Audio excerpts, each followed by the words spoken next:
నిజామాబాద్ లో రాఖీ పండుగ సందర్భంగా జిల్లా వ్యాప్తంగా సందడి నెలకొంది. ఆనవాయితీ సాంప్రదాయబద్ధంగా అన్నాచెల్లెల అనుబంధానికి ప్రతీకగా ఈ పండుగను నిర్వహిస్తారు.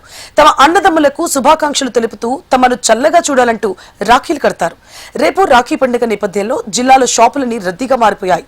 దీనిపై మరింత సమాచారాన్ని మా ప్రతినిధి ఆనంద్ పాల్ అందిస్తారు. ప్రతి సంవత్సరం రాఖీ పండుగను ఆనవాయితీగా ఘనంగా నిర్వహించుకుంటారు. అయితే శ్రావణ మాసంలో పున్నమి రోజు రావటం ఈ పండుగ ప్రత్యేకత. అయితే మనం ప్రస్తుతం నిజామాబాద్ జిల్లా కేంద్రంలోని మార్కెట్ వద్ద ఇక్కడ చూసినట్లయితే వివిధ రకాలైన రాఖీలను కూడా విక్రయిస్తూ ఉన్నారు.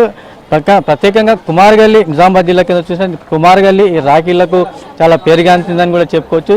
అయితే గత కొన్ని సంవత్సరాల నుంచి కూడా ఈ ప్రాంతంలో పండుగ వచ్చిందంటే చాలు రాఖీల విక్రయాలు అనేవి జోరుగా సాగుతూ ఉంటాయి. రాఖీలను ఇక్కడ విక్రయాలు చేస్తూ ఉంటారు. అయితే రాఖీ పండుగ ప్రత్యేకత ఏంది, అదే ఇదే విషయంపై మనతో మాట్లాడడానికి ఇక్కడ కొందరు స్థానికులు ఉన్నారు. వారితో మాట్లాడే ప్రయత్నం చేద్దాం. అన్న, వాస్తవంగా ఈ పండుగ రాఖీ పౌర్ణమి ప్రతి సంవత్సరం మనం జరుపుకుంటున్నాము. ఈ ప్రత్యేకత ఏంది పండుగకి?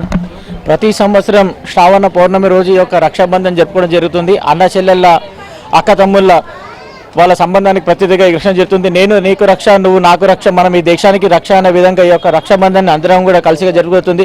ఒక అన్న ఒక చెల్లికి, ఒక తమ్ముడు ఒక అక్కకు వారి యొక్క రక్షను నేను జీవితాంతాన్ని చేయబట్టుకొని ఉంటాను, నువ్వు నాకుండు కష్ట సుఖాల్లో కానీ ప్రతి దాంట్లో కానీ అందరం కలిసికట్టుగా ఉండి ఏ కష్టం వచ్చినా నీకు నేనున్నాను అన్న, నాకు ఏ కష్టం వచ్చినా నా వెంట నువ్వుండు అని చెప్పుకోవడానికి ప్రత్యేకంగా జరుపుకునేది. ఇప్పుడు తరతరాల నుంచి ఇది జరుగుతుంది. దేవత కళ నుంచి కూడా అప్పుడు కృష్ణుడు సుభద్రకు కానీ అన్నదమ్మల ప్రత్యేకతను చాటుతూ ఈ రక్షాబంధాన్ని జరుపుకోవడం జరుగుతుంది. భారతదేశంలో ప్రత్యేకంగా ఎందుకు చేస్తారు ఇది? భారతదేశంలో ఎక్కడ లేని హిందూ సంప్రదాయాలకు కొలువైన దేశం భారతదేశం. ఈ భారతదేశంలో హిందూ సంప్రదాయాలను, హిందూ యొక్క సంస్కృతిని చాటి చెప్పడానికి తరతరాలుగా జరుగుతున్నది ఇది. మరొకరు ఉన్నారు, ఆమెతో కూడా మాట్లాడే ప్రతి అమ్మ, ప్రతి సంవత్సరం కూడా మీరు రాఖీ పండుగ సందర్భంగా మీకు అన్నదమ్ములు వాళ్ళు వీళ్ళు కూడా రాఖీ కడతా ఉంటారు. మీరు ఎలా ఫీల్ అవుతూ ఉంటారు? చాలా హ్యాపీగా ఫీల్ అవుతాము. ప్రతి సంవత్సరం ఇలానే ఉండాలి, మా అన్నదమ్ములను మంచిగా ఉండాలని చెప్పేసి కోరుకుంటే మేము ప్రతి సంవత్సరం ఒక్కసారి ఎంత దూరం ఉన్నా కానీ మా అన్నల కోసం వచ్చి రాఖీ కడుతుంటాం.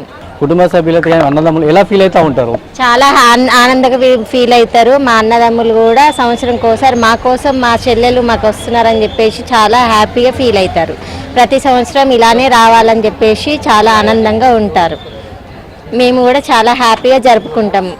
సంవత్సరంకి ఒక్కసారి వచ్చేది కాబట్టి అన్నదమ్ములది మంచిగా ఉండాలని చెప్పేసి, అందరూ హ్యాపీగా ఉండాలని చెప్పేసి జరుపుకుంటాం ఈ పండుగ.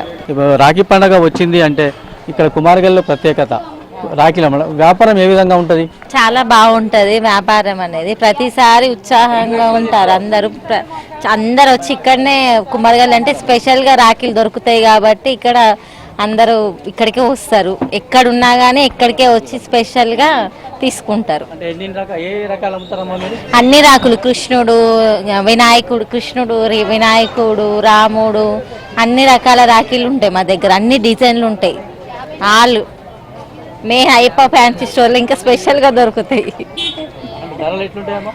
తక్కువ రేట్, రీజనబులే ఉంటాయి. 30 రూపీస్, 50 రూపీస్, 40 రూపాయలు, 50 రూపాయలు, 60, 70 రూపాయలు. తీసుకునే దాన్ని బట్టి మంచి మంచి డిజైన్స్ ఉంటాయి, వెరైటీస్. మీరు ఎన్ని సంవత్సరాల నుంచి ఈ వ్యాపారం చేస్తున్నారు? 20 సంవత్సరాల నుంచి ఇదే వ్యాపారం చేస్తున్నాం మేము. అన్న వద్దకు వెళ్ళి చెల్లి రాఖీ కట్టడం తనకు రక్షణగా ఉంటాడు ఈ విషయంలో అని చెప్పేసి ప్రతి విషయంలో కూడా అన్న తనకు చెల్లెకి, అన్న చెల్లెలకి రక్షణ కోసమే ఈ రాఖీ పండుగను ఘనంగా రాఖీ పౌర్ణమిని నిర్వహించుకునే ఆచారం ఉంది. ఇది ఇక్కడున్న తాజా పరిస్థితి. కెమెరామెన్ కళ్యాణ్తో ఆనంద్ పాల్, HN TV.